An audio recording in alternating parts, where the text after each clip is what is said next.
dan kita dikasih waktu cukup panjang, sebab itu saya mengharapkan tanya jawab. Kalau saya bisa jawab, saya akan jawab. Kalau enggak, mungkin ada saudara-saudara di sini juga akan bisa jawab atau punya pengalaman yang lain butuhkan, yang beberapa saudara lain punya jawaban. Jadi pada waktu kita dengar itu, kita jangan pasif, jangan cuma absorbing, oke, no. Tapi mari kita proaktif ya, actively, atau disuruh begitu, firman Tuhan begitu, tapi gitu, mulai ini. Sebab kalau kita mulai bertanya jawab seperti itu, kita itu mendapat pelajaran yang lebih banyak daripada kita cuma dengar aja.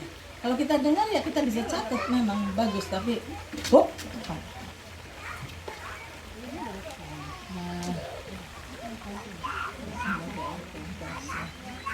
jadi kalau tadi kita bicarakan mengenai menjadi virtuous woman. Virtuous woman itu adalah wanita yang mempunyai strength of character, yang tidak gampang diombang-ambingkan oleh dunia ini, oleh arus dunia ini. Kita tidak ikut-ikutan style, ikut-ikutan ini, ikut-ikutan hanya mengikuti saja. Enggak. Tetapi kita punya strength of character. Kita nggak mudah dipengaruhi oleh teman-teman juga. Jadi walaupun kita mempunyai teman yang mungkin punya karakter yang nggak betul, kita tidak mudah terbawa kepada mereka. Tetapi kita punya pendirian, dan pendirian kita adalah the fear of God. Kita punya takut akan Tuhan, sehingga segala sesuatu yang kita anggap wah itu baik tuh, saya kepengen seperti itu, tapi kita mesti tanya, is this the will of God? Apakah ini kehendak Tuhan atau tidak? Itu sebenarnya takut akan Tuhan itu kita selalu reference to God. Jadi untuk menjadi virtuous woman adalah menjadi orang yang teguh, yang tidak gampang diombang-ambing, yang berjalan sesuai dengan kehendak Tuhan. Itulah sebabnya kita belajar firman Tuhan supaya kita tahu apa yang Tuhan ingin kita lakukan. Dan kita mesti selalu mengerti bahwa hidup ini saudara bukan buat kita. Hidup ini buat Tuhan. Dia yang menciptakan kita. Dan kalau saudara baca di dalam Wahyu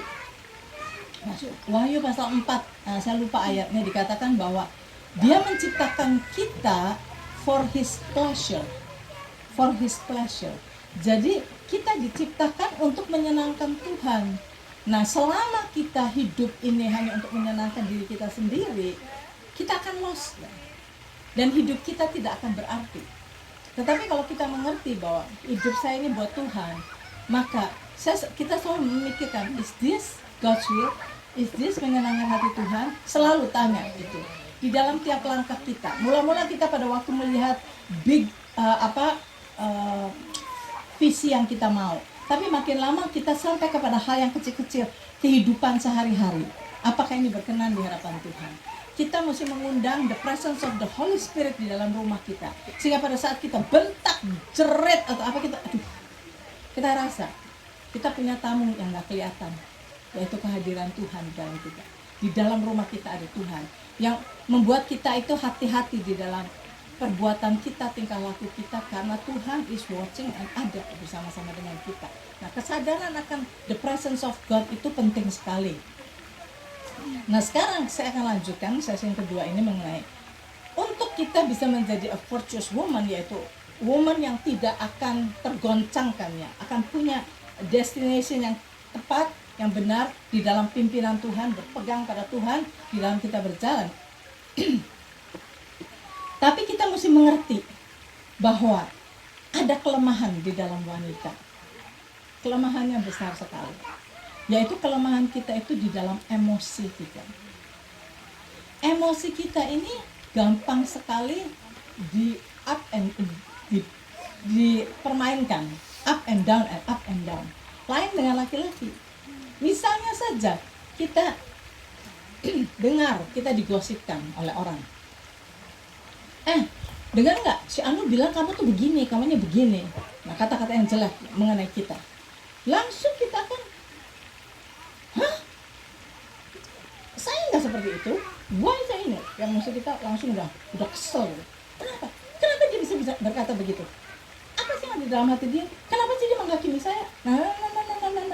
Kemudian sampai malam pun lagi masak. Apa ajar ya?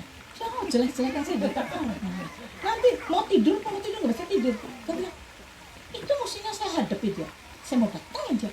Terus continue. Karena kita sudah entertain, masuk ke dalam emosi kita. Tapi coba laki-laki beda. Laki-laki dengar. Kamu tahu nggak? Kamu dijelek-jelekan sama dia. Hah? Apa katanya? Ya katanya kamu nipu. Saya nggak pernah nipu. Stupid. You know? Dia bisa switch pikirannya. Itu orang stupid yang ngomong. Why do I have to bother? Gampang buat orang laki. Tapi buat kita enggak. Itu kurang ajar ya. Wah, bos dia apa? Nah, karena wanita itu lemah di dalam emosinya, maka iblis targeting emosi kita. Nah, kita mesti waspada. Iblis akan target emosi kita untuk membuat kita marah, untuk membuat kita pahit, untuk membuat kita kesel, untuk membuat kita. Dia akan targeting dan dia tahu. Itu emosi itu adalah jalan masuk untuk menghancurkan kita semuanya. Dari emosi kita itu akan datang ke tubuh kita, menjadi penyakit. Saya tahu. Kalau kita nggak sadar, kita pikir emosi itu just happen. Kalau saya marah, because of him, because of dia, makanya saya marah. Because of her, it doesn't matter because of them. Tapi kamu sudah dirugikan. Contohnya, misalnya, ya kita diomong-omongin yang nggak betul, digosipkan, kita marah, kesel, marah. Sampai di rumah suami berbuat salah, marah lagi sama suami kita. Anak kita kurang aja, marah lagi, marah. Kita marah, gara udah nggak in the mood ya, kita bisa marah. Kita tahu kemana? Your blood pressure going up. Itu sudah attack your body. Kalau kita mengalami di kerjaan, kita mengalami stres ya, bos kita menuntut harus kelar sekarang ini, sampai rumah, aduh mesti dikerjain di rumah, kalau gak dikerjain di rumah, suami punya kepengen ini, anak demanding segala macam, kita aduh kita stres. Saya pernah mengalami stres pada waktu saya sekitar 20-25 tahun yang lalu, saya di Toronto itu, saya cuma titel saya adalah istri pastor, oke? Saya nggak punya titel apa-apa, bukan pendeta, bukan guru, saya istri pastor. Tapi walaupun saya istri pastor, kerjaan saya itu lebih banyak dari pastor kali ini. Jangan keras-keras dia mau.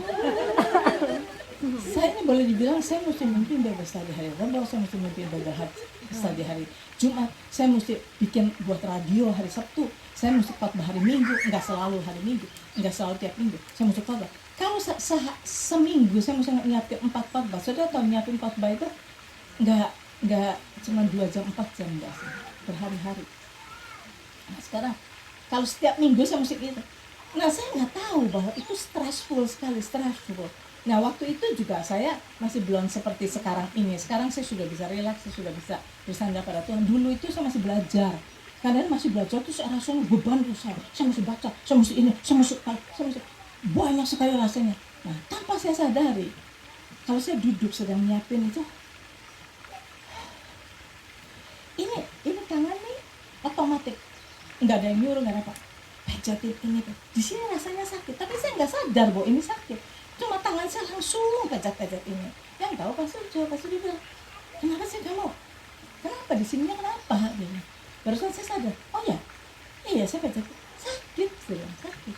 Oh, dia bilang, oke, ayo ke kiropraktor ngerti.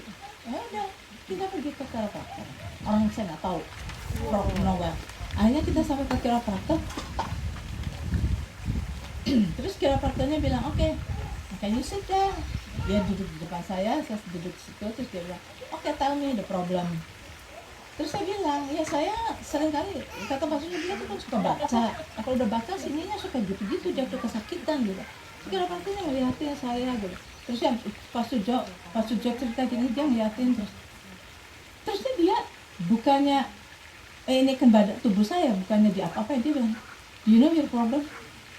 You're so stressed.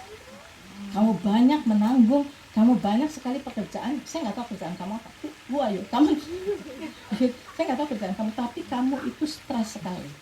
Sehingga dari stres itu gimana? Emosi. Stres itu di dalam emosi. Gara-gara saya stres, saya sendiri nggak ngerasakan saya stres, tubuh saya yang dihantam. Melalui stres itu, iblis bekerja, tubuh kita yang dihantam. Mari kita lihat, orang yang pahit hati, sakit hati sama orang tuanya, mungkin dia pernah di-abuse, sakit hati sama pacarnya, dia di-reject, sakit hati, pahit, hatinya pahit. Tapi selain saudara bisa lihat dari mukanya, kalau orang pahit itu kelihatan. Saudara bisa dengar dari cara dia berkata. Orang yang pahit itu kata-katanya ini tajam. Saudara nyerangnya kemana? Kepahitan ke tubuh. Apa penyakitnya? Cancer. Do you know bahwa banyak orang yang terkena cancer karena kepahitan, dan dia laboring, memikirkan kepahitan dia. Setiap kali dia ingat sakit hati, setiap kali dia ingat sakit, dan dia nggak pernah deal dengan sakit hatinya dia, itu terjadi cancer, tumor. Ya. Tidak semua cancer gara-gara sakit hati, tapi ada banyak orang yang punya kepahitan yang tidak dia bereskan, terjadinya seperti itu. Sudah bisa bayangkan kan, wanita banyak sekali yang kena cancer, breast cancer, ada banyak sekali. Jadi kita mesti tahu, hati-hati. Orang yang hidupnya ketakutan gini, ketakutan di mana? Emosi. Iblis just tembaknya di pikiran kita. Tahu nggak sekarang resesi? Tahu nggak banyak orang dikeluarkan dari kerjaan? Bagaimana kalau saya dikeluarkan? Kalau saya dikeluarkan dari kerjaan, saya nggak dapat gajian, saya nggak bisa bayar. Aduh, what if? Saudara, kemana itu arahnya? Depression. Nah, kita lihat di sini. Jadi kita mesti menyadari kelemahan daripada wanita adalah emosinya, di bagian emosi. Dan kita mesti mengerti bagian emosi kita itu adalah target dari iblis yang paling empuk untuk dia bisa menyelusup masuk kepada kita untuk memberikan penyakit pada kita. Jadi sedangkan kita pikirnya setiap kali ada orang kena penyakit, aduh sakit ini, ke dokter, oh kamu mesti makan obat ini.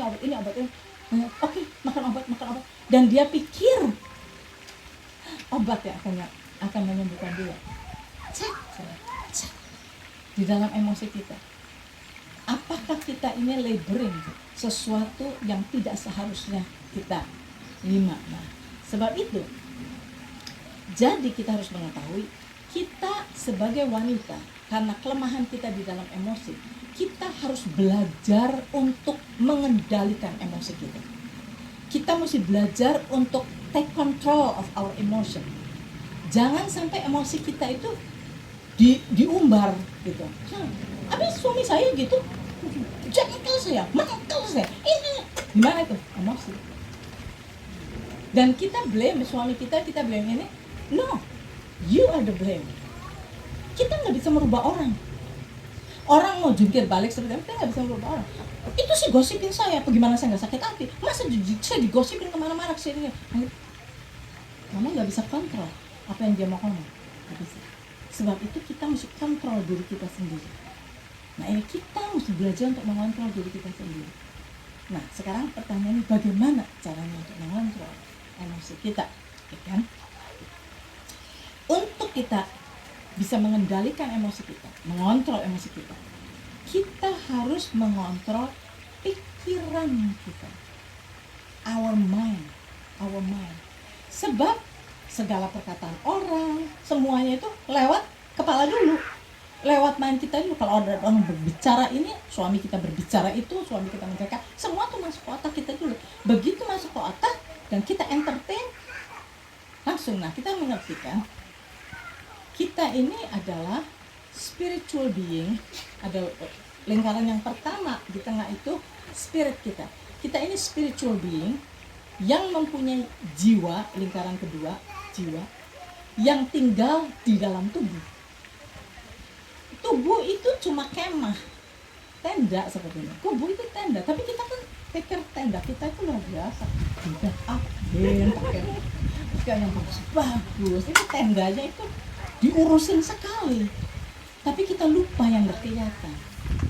Jiwa kita, di dalam jiwa kita itu ada 3 bagian, pikiran kita, mind kita, emosi kita, dan yang ketiga adalah will kita, to decide.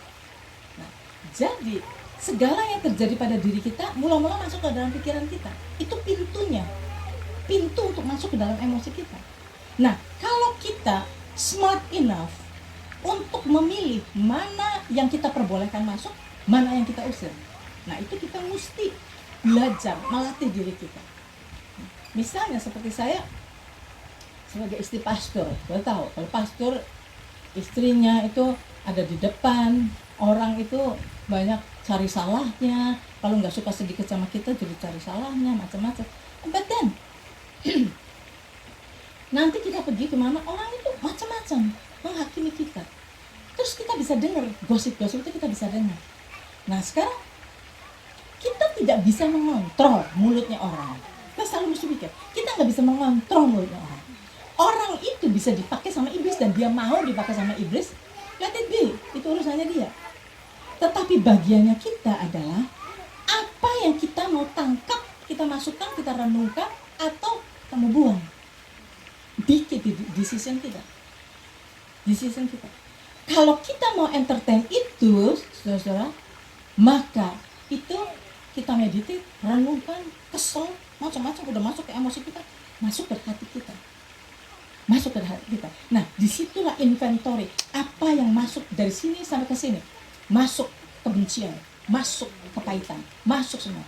Nah, nanti dari semua sini Tuhan berkata, from the abundance of your heart flow life. Nah, jadi melalui apa yang sudah kita collecting di sini, itu apa terjadi? Kita jadi pahit getir kalau ngomong sama, kamu tahu nggak sih mau cerai mau? Kenapa? Dia baru ditempeleng sama suaminya. Dia bilang, buat apa kita ngomongin orang ditempeleng segala macam? Bukan urusan kita. Yang ditempeleng dia. Kalau kamu mau nolongin dia supaya nggak ditempeleng ya boleh. Tapi kalau kita cuma gossiping, ceritain segala macam, what is that for? Tapi itu nggak bisa kita tahan karena inside from the abundance of your heart akan keluar. Kalau kita penuh dengan kepahitan, penuh dengan kebencian, penuh dengan sakit hati, itu akan keluar. Kita langsung bisa jelek-jelekin orang, jelek kasih anu, jelek kasih anu.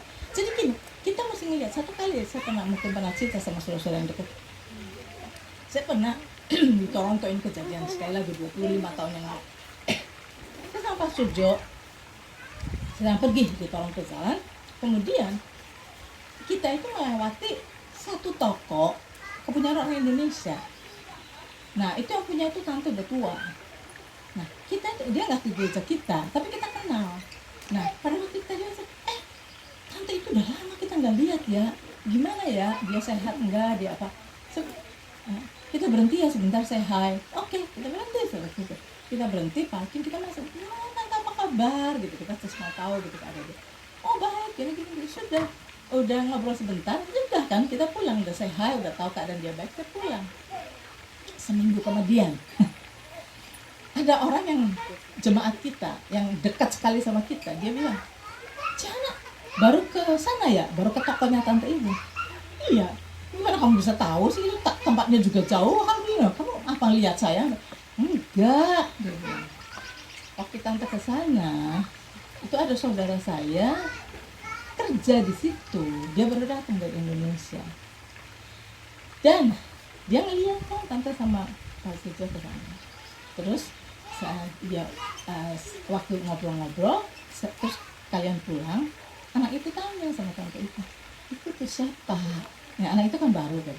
Itu siapa? Oh itu kan pastor ICC itu. Oh terus dia bilang, ngapain dia kesini tante? Biasa mau minta duit. Saya tahu ini orang dekat sama kita, dia udah kenal kita puluhan tahun. Orang dia gitu banget ya. Oh, nah sekarang it's up to me. Saya mau dendam sama tante itu, saya nggak pernah. Dia kemana aja tuh ngomong gitu. Kapan dia pernah ngasih 1 sen sama kita? Kapan kita pernah? Kita bisa jengkel macam-macam. Tapi satu nih saya bilang, bagaimana caranya saya kalau dapat gitu-gituan ya, untuk saya bisa buang itu dengan memikir begini.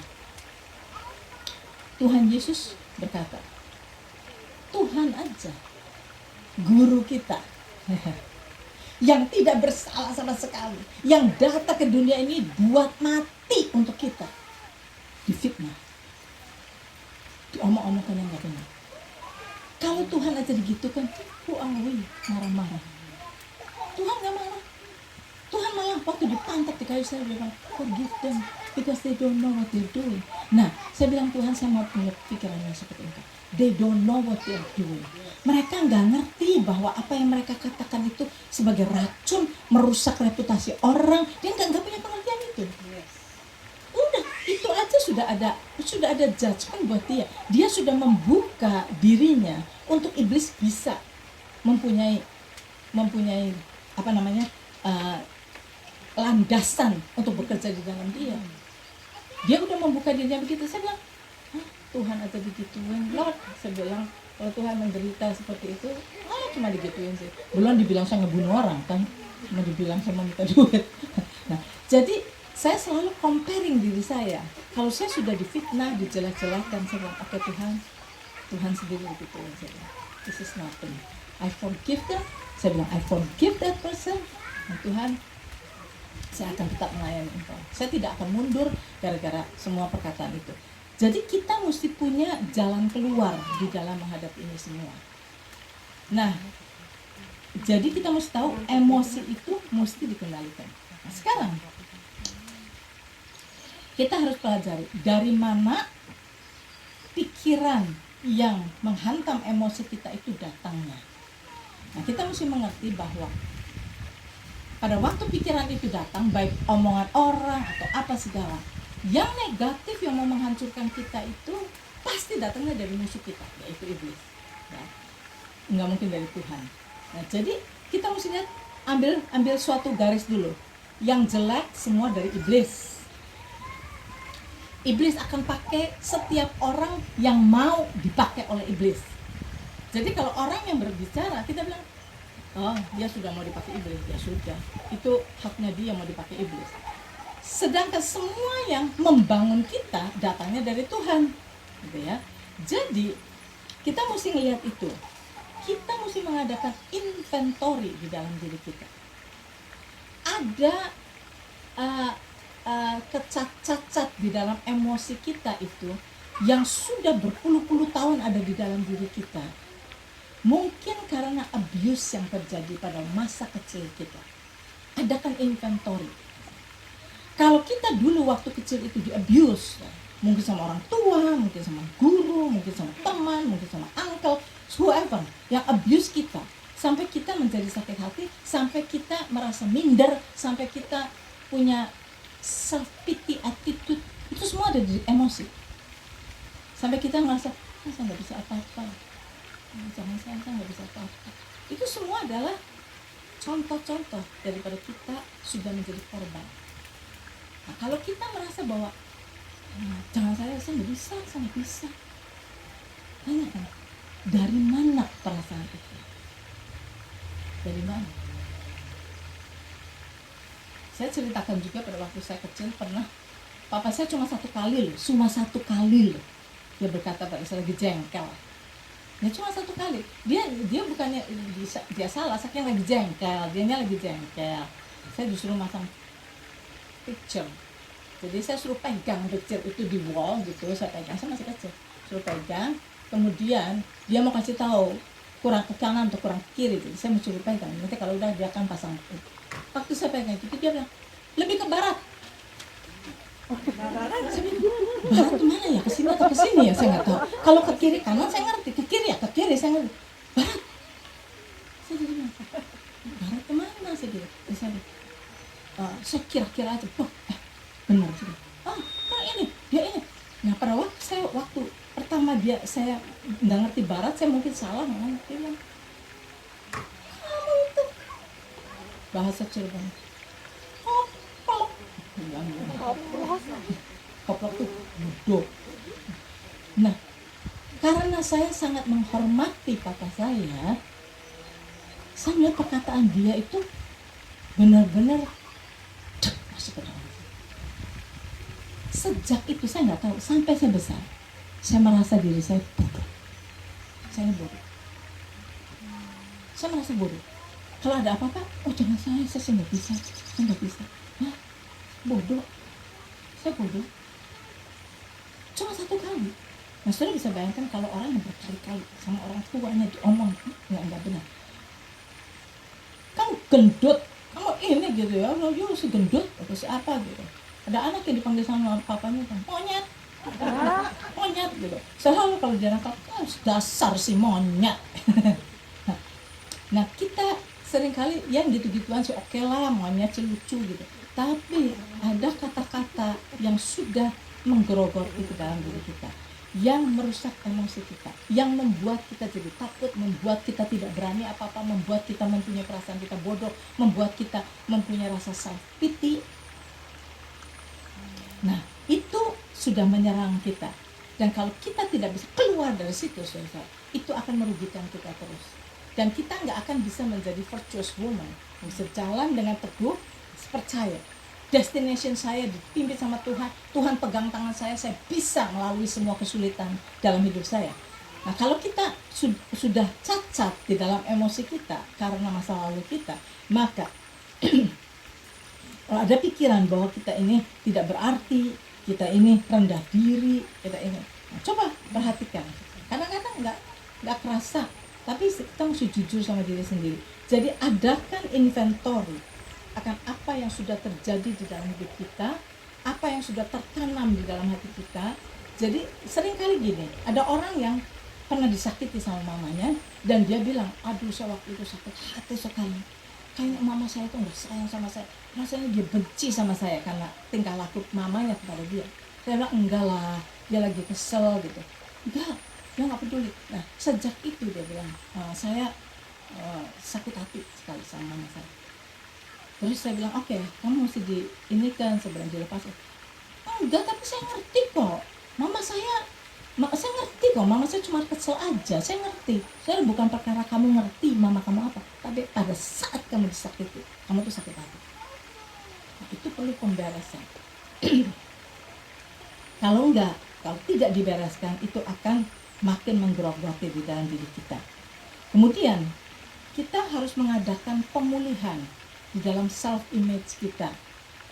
Kita mulai pikirkan, apa sih yang membuat saya ini takut sama orang, membuat saya ini, membuat saya ini begini, apa? Coba cari akarnya, dan kita mesti cabut akarnya. Sama seperti orang sakit kanker. Kalau sakit kanker itu yang mesti dicabut akarnya. Kalau akarnya dicabut semua, makanya kalau orang kanker terus mau dioperasi itu, dokternya itu mengoperasi sampai sebesar mungkin supaya itu tidak bisa menyebar kemana-mana, cabut akarnya. Nah, kemudian mari kita lihat satu persatu. Kalau kita lihat masa lalu kita sudah mengalami abuse, sudah mengalami kesakitan, mungkin nggak sampai di abuse, tapi ada something yang sangat menyakitkan kita, something yang sudah label kita demikian. Adakan waktu untuk renounce itu, pelepasan. Jangan kita diamkan saja. Jangan. Kita bilang, enggak lah, apa maksudnya pelepasan itu ya, exorcism ya. Exorcism, kita ketakutan exorcism. No, maksudnya kita renounce semua yang sudah menggerogoti kita bilang dalam nama Yesus, saya patahkan perkataan itu yang sampai sekarang masih berbekas di dalam diri kita. Kemudian kita harus belajar mendisiplin pikiran kita. Kita harus refuse any junk yang dilontarkan kepada kita. Ini juga saya akan terangkan besok pagi juga di dalam khotbah. Jadi kita mesti refuse segala junk yang dilontarkan kepada kita. Gosip, penghinaan, fitnah, dan sebagainya. Kalau kita mendengar orang mengata-ngatai kejelekan kita, dan kita dengar katanya si Anu berkata begini mengenai kamu, pertama-tama jangan kita langsung marah. Kita qualify itu dulu, benar nggak saya ngelakukan ini? Kalau memang kita benar, kita mesti bertobat supaya diri kita diperbaiki. Tetapi kalau itu tidak benar, nah di situ kita mesti buang itu, cepat-cepat kita mesti buang. Saya tidak mau memikirkan itu, dan saya percaya itu adalah a part of kita mengikuti Tuhan. Kita sedang dianiaya oleh kuasa kegelapan, ya sudah, buang saja. Dan dulu saya sering kali cerita sama saudara-saudara bahwa dulu saya itu banyak sekali dihantui pikiran saya nggak disiplin pikiran saya. Jadi begitu saya dengar, saya orang yang boleh dibilang perfeksionis. Jadi kalau saya misalnya saya khotbah, begitu khotbah selesai ada orang datang pada saya, bagus tuh tadi khotbahnya, bagus tuh tadi khotbahnya. Ya saya bilang thank you. Terus ada orang satu, tadi jangan tadi bilang gitu tuh, itu kan nggak benar. Di dalam Alkitab kan bilang begini gitu. Dari semua bagus saudara, satu nama itu saya akan pikirkan satu itu. Sampai malam saya nggak bisa tidur. Sampai kadang-kadang jam 2 pagi, jam 3 pagi. Oh jadi dia mikirnya begitu ya. Oh jadi saya salah ya. Oh nanti bagaimana nyesatkan orang ya. Terus saya mikirnya. Terus-terusan. Nah itu suatu kenyataan. Kita tuh nggak sadar. Kalau itu tuh terus mengganggu pikiran kita nggak sadar. Nah sebab itu sekarang kita mesti menyadarkan diri kita.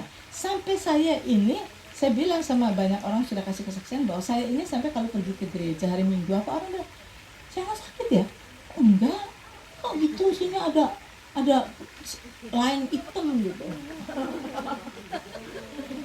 Kenapa? Karena saya kurang tidur sih. Kenapa kurang tidur? Karena sampai malam saya mikirin terus yang negatif, orang bilang. Saya pikirin terus. Nah, karena itu maka saya mesti overcome itu semua. Setiap kali kita dipermainkan oleh iblis, setiap kali pikiran kita itu ngelantur kemana-mana dan kita nggak bisa kontrol, ya terbawa terus, kita harus tahu kita sudah tidak mendisiplin pikiran kita. Sebab itu kita mesti ambil tindakan. Saya harus mendisiplin pikiran saya. Nah saya mengertinya sampai pada waktu saya mengerti ayat 2 Timotius 1 ayat yang ke-7 yang dikatakan bahwa Tuhan tidak pernah memberikan kepada kita roh ketakutan. Nah, Tuhan berikan kepada kita adalah roh yang mendatangkan kuasa, kasih, dan ketertiban. Kata ketertiban itu disiplin. 2 Timotius 1 ayat yang ke-7. Nah, pada waktu itu saya renungkan ayat itu.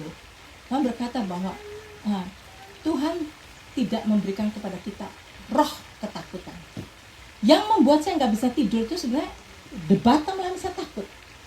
Saya takut menyesatkan orang, saya takut disemprot sama orang, dimarahin orang, saya takut kalau sampai ada orang ngecek khotbah saya, wah saya ini sesat atau enggak. Saya takut gitu. Nah, dan Tuhan berkata Tuhan tidak pernah memberikan roh ketakutan. Oke, jadi artinya apa? Kalau bukan Tuhan yang kasih roh ketakutan, nomor satu saya tahu dulu Tuhan tidak memberikan roh ketakutan. Berarti ketakutan itu roh nomor satu. Jadi hidup roh. Kedua, Tuhan tidak memberikan roh ketakutan. Kalau Tuhan tidak memberikan roh ketakutan, siapa yang memberi? Iblis memberikan roh ketakutan pada kita. Sebab itu kita bilang, oke Tuhan, apa yang harus saya lakukan? Tuhan bilang, yang aku berikan padamu adalah roh yang mendatangkan kuasa, kasih, dan ketertiban. Ketertiban itu disiplin mind. Nah, oke Tuhan kasih saya kuasa. Jadi kalau saya dipenuhi ketakutan sampai saya nggak bisa tidur, itu yang harus saya lakukan adalah di dalam nama Yesus, karena Tuhan sudah memberikan kepada saya roh yang mendatangkan kuasa, saya pakai kuasa itu di dalam nama Yesus. Saya usir roh ketakutan in Jesus name. Dan kemudian the next roh yang Tuhan berikan pada kita adalah roh yang mendatangkan, yang memberikan ketertiban. Ketertiban adalah disiplin mind. Sebab itu saya katakan, oke Tuhan, Engkau sudah memberikan pada saya roh yang bisa mendisiplin pikiran kita. So itu saya katakan, Tuhan, please Holy Spirit, discipline my mind. I want to sleep. Saya pengen tidur Tuhan. Discipline my mind supaya saya nggak mikirin itu terus. Sejak itu saya bisa tidurnya cepat sekali. Setelah bertahun-tahun saya sengsara seperti itu. Semuanya itu karena nggak ngerti firman. Tuhan berkata, you shall know the truth shall set you free. Pada saat saya find the truth, saya pegang the truth, saya pakai the truth itu, saya di set free. Nah, jadi kita perlu banyak belajar. Kalau kita belajar Bible study itu maksudnya untuk apa? Supaya you can catch the truth, the apa namanya? Apa? The truth. Kamu bisa nangkep the truth, saya ngomong truth. Kita menangkap the truth, and then the truth itu kita aplikasikan di dalam hidup kita. Dan kita akan mengalami power. Kita akan mengalami the power of God di dalam hidup kita. The reason kita diombang-ambingkan di dalam hidup ini, kita jengkel, kita marah, kita pahit, karena kita nggak tahu the truth. Kita diikat oleh kemarahan, kita diikat oleh kejengkelan, kita diikat oleh kepahitan, kita diikat oleh itu semua. Nah, kita mesti lepaskan diri kita. You shall know the truth, and the truth shall set you free. Begitu kita tahu the truth, bahwa Tuhan tidak memberikan kepada kita roh ketakutan. Aduh, kurang ajar ya. Itu yang membuat saya takut itu roh. Kemudian yang kedua, Tuhan tidak memberikan, berarti iblis yang memberikan. Sekarang apa yang harus saya lakukan? Tuhan sudah berikan padamu roh yang mendatangkan kuasa, kasih dan berkat Tuhan. Saya pakai itu, every word itu. Nah, saudara, kita di set free. Nah itu, jadi kita mesti mengerti ya, hidup ini jangan mau dibawa arus aja, gitu. Arus kemarahan, arus kesel, arus itu. Dan kita bilang, abis dia yang bikin saya gitu. Sekali lagi, don't blame orang lain. Toh kita nggak bisa kontrol dia. Oke? Suami saya itu yang jengkel. Nah, kamu harus belajar untuk melihat suamimu dengan benar. Itu orang itu jahatin anak saya. Kamu mesti, itu urusan dia. Dia dipakai sama iblis untuk menyerang kamu. Tapi kamu gak perlu jadi korban. Gak perlu. Kamu harus bangun. Nah, kita harus mengontrol diri kita sendiri.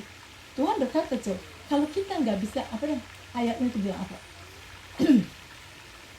Kalau kita tidak bisa mengontrol diri kita sendiri, bagaimana kita bisa mengontrol orang lain? Dengan kata lain, ada ayatnya apa? Di dalam Amsal. Jadi saya kalau gitu lihat Sandra. Jadi di dalam Amsal itu begitu. Jadi dengan kata lain, nomor satu itu urusin diri kita dulu. Kalau kita sudah bisa mengurus diri kita sampai kita bisa overcome dari satu problem kepada problem kepada problem kepada problem, dan kita akan bisa dipakai oleh Tuhan untuk menolong orang lain. Nah, kalau kita belajar Bible study, kita belajar praktek daripada apa yang kita pelajari ini, gunanya agar supaya kita dulu bisa mengalami segala janji Tuhan. Dan kalau kita bisa mengalami semuanya, pada saat orang lain mengalami problem, kita bisa menolong mereka. Tahukah kita, di dalam Alkitab itu, Tuhan banyak sekali berkata mengenai emosi. Banyak sekali. Cuma kita nggak nangkep aja itu maksudnya di perkara emosi. Contoh, Yohanes 16 ayat 23. Ayat 33. Yohanes 16 ayat 33 dikatakan, in the world you shall face tribulation. Di dalam dunianya kamu akan hadapi tribulation. But be good cheer. I have overcome the world. Jadi Tuhan berkata gini, jangan heran kalau kita lagi jalan di dunia ini, terutama anak-anak Tuhan,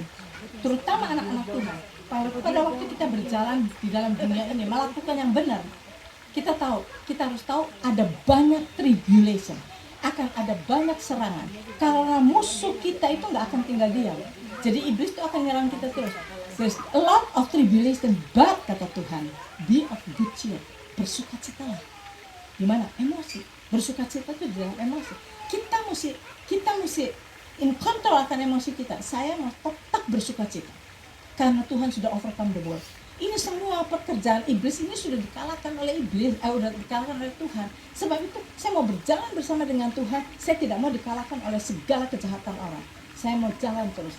Jadi Tuhan berkata begitu. Itu perkara emosi. Cuma kita nggak lagi baca itu apa gitu. Be of good cheer. When you ini di dalam dunia ini kamu akan face a lot of tribulation. Be of good cheer. Kita pikir bersukacita. Bersukacita itu di dalam emosi kita. Jadi kita mesti memerintahkan diri kita untuk bersukacita. Tuhan kan berkata, bersukacitalah di dalam Filipi 4. Bersukacitalah. Sekali lagi aku katakan, bersukacitalah. Perkataan Tuhan bersukacita itu bukan suatu suggestion, bukan. It's a command, perintah. Dan itu adanya di dalam emosi kita.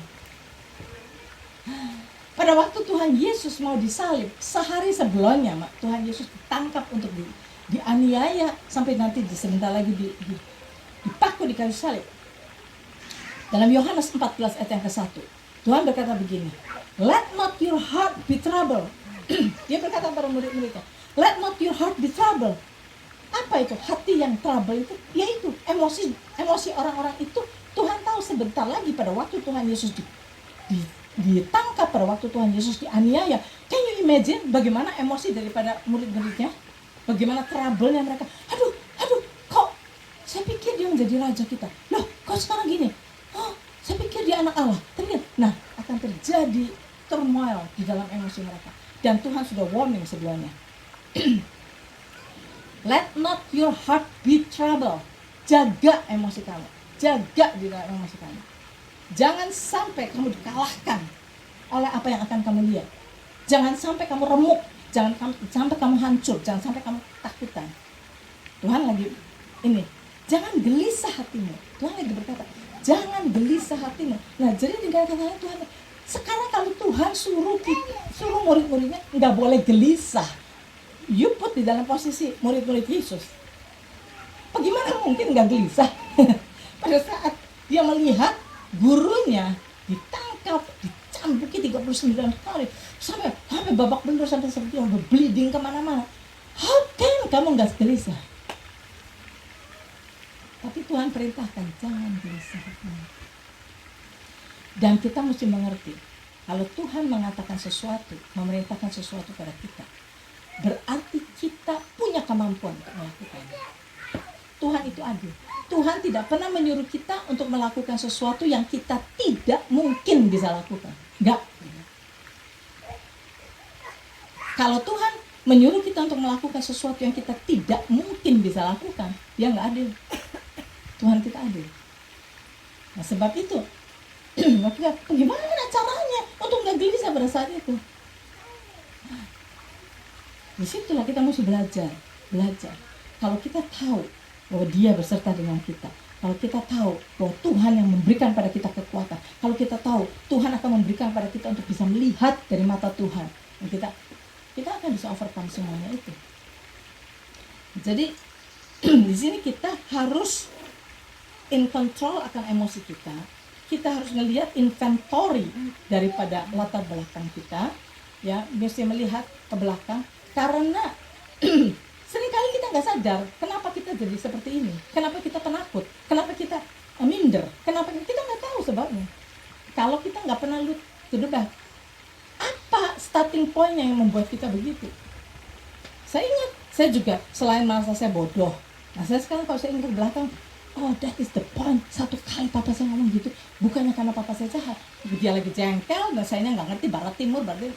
Tapi kalau dipikir-pikir sekarang setelah dewasa, kalian juga nggak ngerti rasanya barat sama timur. Kalau sekarang saudara suruh masang itu barat timur, mana ya barat itu nggak tahu.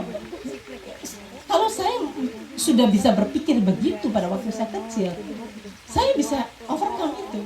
Tetapi karena saya cuma ngelihat bodohnya aja, perkataan bodoh kamu, nah itu udah masuk ke dalam saya tangkap itu, langsung I own it, saya bodoh, I own it. Nah, di situ kita udah terjebak. Sebab itu sekarang kalau kita sudah belajar seperti ini, kita mesti tahu setiap kali kita dengar kita diperkataan apa kita bisa buang. Ini kenapa saya mesti mikir yang seperti ini? Ini perkataan orang yang mau dipakai sama setan. Ini why we have to bother gitu. Jadi kita mesti tahu kapan kita membuang itu. Jangan sampai masuk ke dalam diri kita. Dan pintunya itu melalui mind kita. Itulah sebabnya Tuhan berkata, be ye transformed by the renewing of mind. Tahu ayatnya? Pintar-pintar ini murid. Roma 12 ayat 2. Oke? Be ye transformed by the renewing of your mind. Kita mesti renew our mind. Kita mesti disiplin, kerja keras untuk membereskan pikiran kita. Dan kita harus tangkap banyak firman Tuhan sebanyak-banyaknya. Renungkan firman Tuhan sehingga kita kaya akan firman Tuhan. Pada saat ada attack yang negatif kepada kita, kita bisa retrieve firman janji Tuhan yang di dalam kita. Kita bilang, wah Tuhan berkata begini kok. Wah. Jadi kita bisa mengalahkan semuanya itu. Dan kemudian tadi saya katakan kita mesti refuse any junk gitu. Any junk. Jadi bukannya berarti semua perkataan orang itu harus kita buang, bukan. Kalau ada orang mengeritik kita, kita mesti make sure, kritikannya dia itu betul atau enggak. Kalau betul, ya perbaiki. Jadikan itu sebagai batu loncatan buat kita bahwa saya perlu diperbaiki dalam hal ini. Kalau kita perlu minta maaf, berani minta maaf sama orang itu. Sorry ya, kalau saya tadi udah ngomong salah. Nah gitu. Jadi mau memperbaiki diri kita. Tapi kalau itu sudah jelas nonsense, itu nggak betul, itu hanya perkataan jahat, buang langsung di dalam nama Yesus. Jangan mau itu mempengaruhi kita, seperti saya nggak bisa tidur berbulan-bulan hanya gara-gara perkataan orang. Itu kan bodoh, boleh dibilang, itu nggak seharusnya. Kemudian the next, kita mesti bersihkan pikiran kita supaya apa yang kita pikirkan itu nggak masuk ke dalam hati.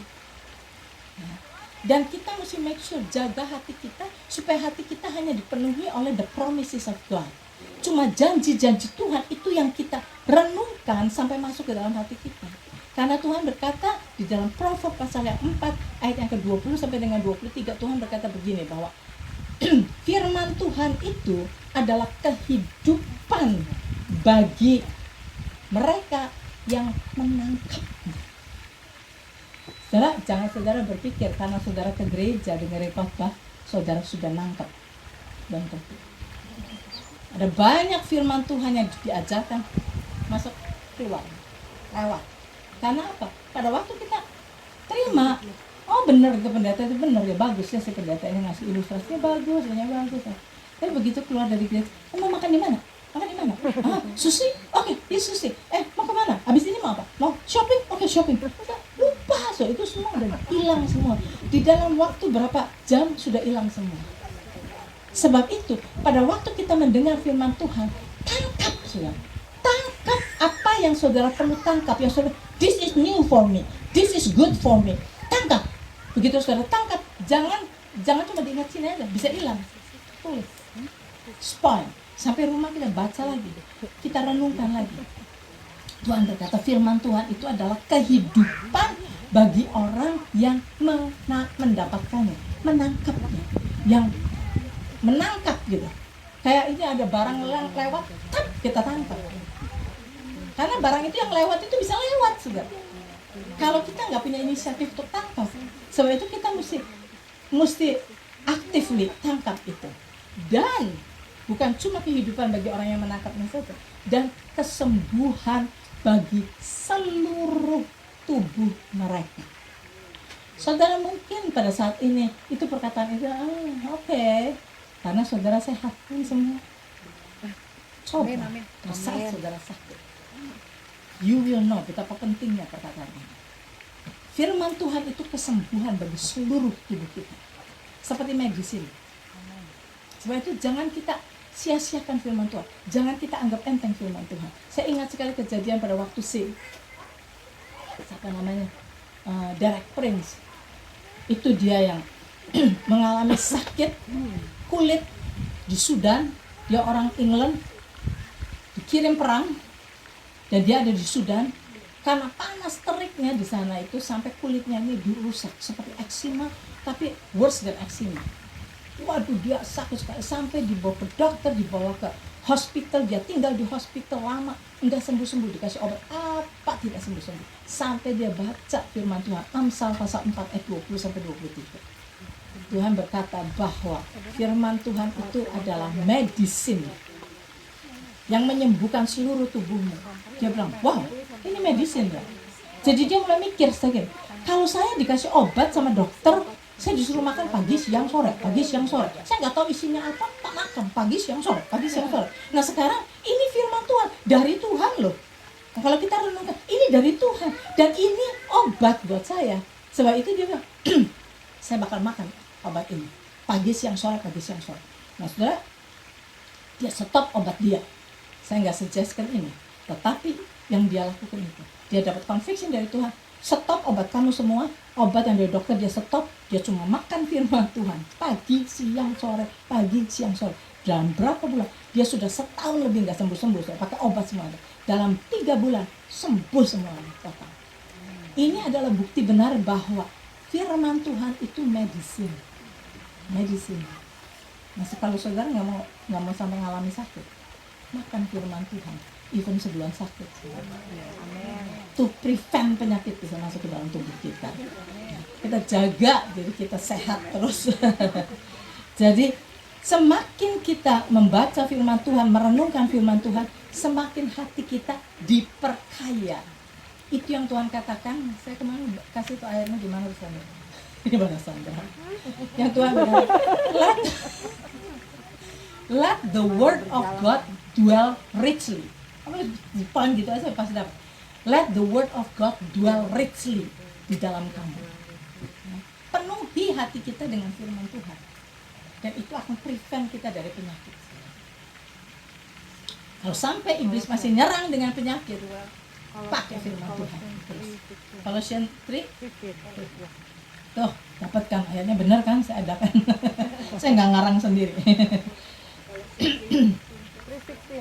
Jadi kita mesti ngeliat bahwa kita harus sadari siapa kita di dalam Tuhan. Saudara tahu nggak kita? Kalau kita merasa bahwa kenapa ya banyak sekali problem, kenapa ya keluarga saya harus begini, mengapa ya kerjaan saya, mengapa ya? Saudara, jangan mengapa. Sekali lagi akan besok saya terangkan di. Saya ngomong terus. Sebab sudah ada khotbah buat besok. Begini, saudara. Mengapa ya ini? Mengapa? Coba kita lihat. Tahukah kita siapa kita di hadapan Tuhan?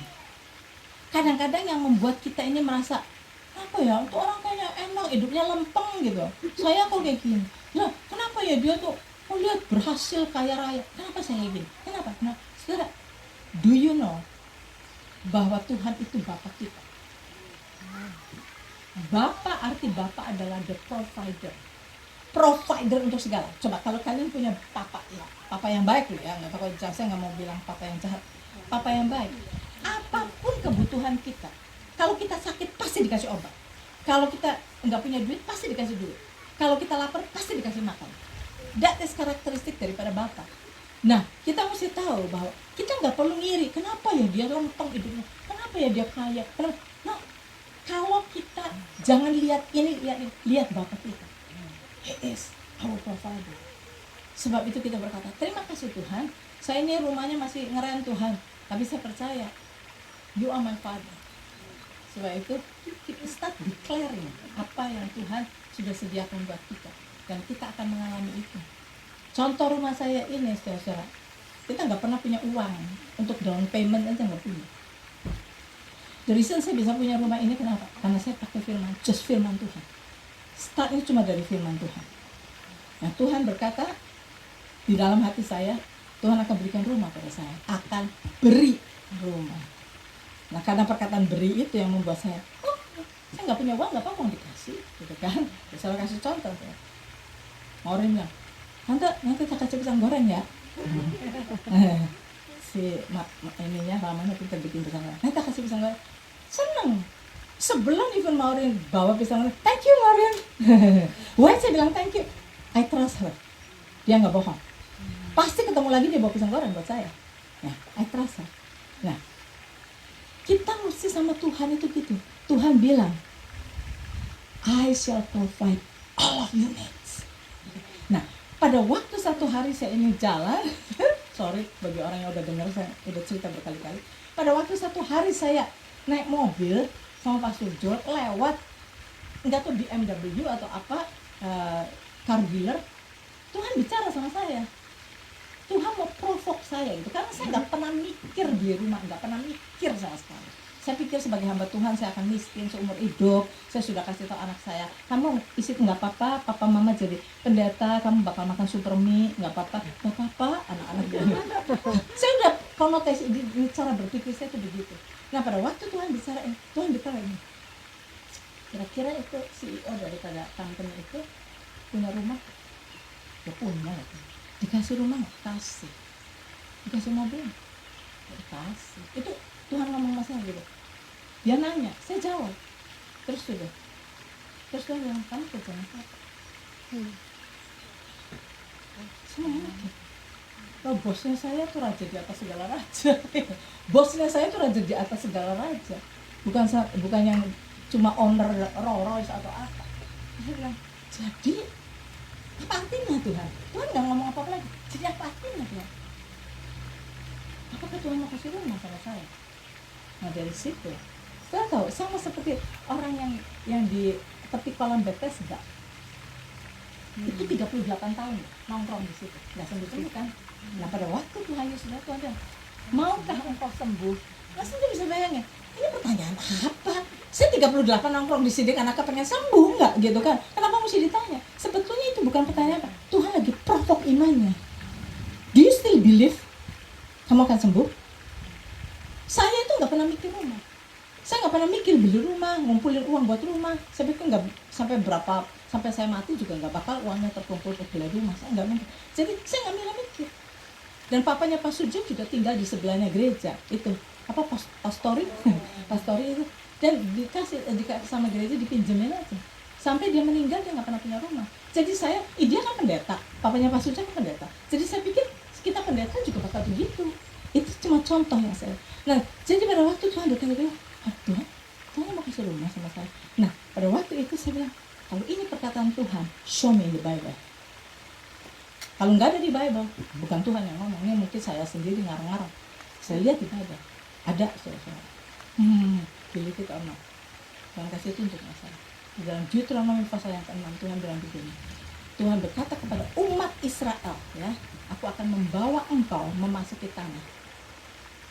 Dan engkau akan menempati rumah-rumah yang tidak kamu bangun. Kalau mereka masuki suatu tempat dan Tuhan sediakan rumah, kita akan menempati rumah yang tidak kamu bangun, yang berarti kan dikasih. Mereka nggak usah keluar duit sendiri kan dikasih. Nah, Tuhan berkata begitu, saya bilang oke, Tuhan, this is the word of God. Sejak itu yang saya katakan, terima kasih Tuhan, Tuhan sudah berikan rumah itu. Apa yang Tuhan katakan, kita tangkap and kita declare. Cuman itu sudah, modal saya cuma itu. Why saya bisa itu? Ini bukan formula, jangan dianggap ini sebagai formula ya. Karena sebab kalau saudara nganggap ini sebagai formula, you going to think that saya ini ngajarin prosperity teaching. No, saya bukan lagi ngajarin prosperity teaching. Saya lagi katakan bahwa if you believe, you trust Him sebagai your God, yang apa yang dia katakan adalah pasti terjadi, maka kamu akan berani mengatakan itu. Ini adalah hubungan antara kita dengan Tuhan. Kalau kita percaya Tuhan kita itu Tuhan yang tidak akan pernah berbohong pada kita, apa yang dia katakan pasti dia fulfill, maka kita berani mengatakan itu. Jadi jangan dianggap sebagai formula. Oh, jadi kalau saya punya mobil Rolls, saya punya mobil Rolls, saya punya mobil Rolls, nggak akan dapat saja. Nggak akan dapat. Bukan itu. Jadi karena the rhema word daripada Tuhan yang saya tangkap, ya saya bilang terima kasih Tuhan. Saudara, amazing. Untuk mendapatkan apa ini, amazing. Sekarang kita bisa menikmati kan, berpong. Nah itu kan, itu semua dari Tuhan. Starting pointnya dari Tuhan, dan kita hidup di dalam apa yang Tuhan janjikan, dan kita in agreement dengan Tuhan. Nah, itu yang kita perlu belajar. Ketahui Tuhan kita itu bukan Tuhan yang mau memberikan kepada kita kesengsaraan, bukan Tuhan yang memberikan kepada kita tuduhan, bukan Tuhan yang memberikan kepada kita kesusahan dalam hidup ini, bukan. Tuhan adalah Bapa kita yang menginginkan yang terbaik buat kita. Sebab itu kalau kita sekarang tidak merasakan the full blessing yang Tuhan sudah sediakan bagi kita, reach to that. Lihat janji Tuhan di dalam firman-Nya. Apa yang Tuhan sudah janjikan buat kita. Meditate. Talk to God. Kita bilang, Tuhan, di dalam firman-Mu Engkau bilang begini. Nah, keadaan saya seperti ini. How can I get to that? Nah, Tuhan akan bimbing kita. Dan kita jangan settle for less. Kita jangan settle untuk gini saja. Kenapa? Bukannya saya mengajari saudara untuk greedy, untuk dapat yang lebih-lebih. Bukan. Karena kalau kita tidak mendapatkan apa yang Tuhan sudah janjikan, Tuhan sedih.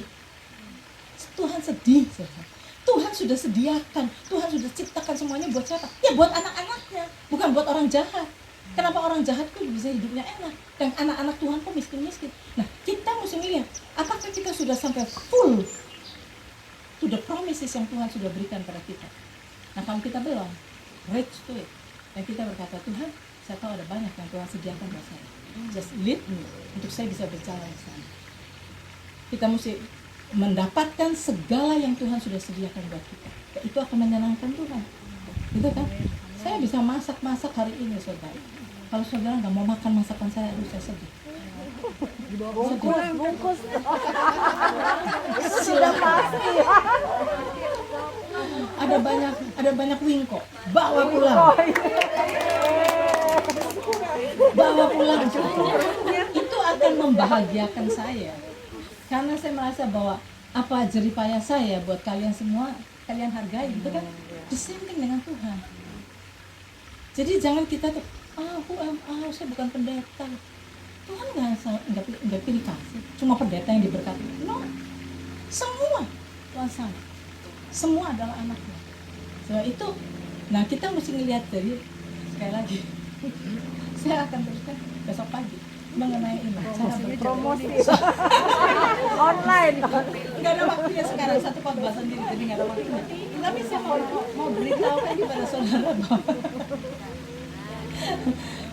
saya mau beritahu kepada saudara bahwa there is a way yang Tuhan ada path-nya untuk menuju ke situ, dan kita mesti belajar step by step untuk kita bisa mengalami apa yang Tuhan sediakan bagi kita. Question. Kalau nggak ada question tuh buat saya bingung. Either kalian nggak ngerti sama sekali atau kalian udah terlalu pintar. Ya.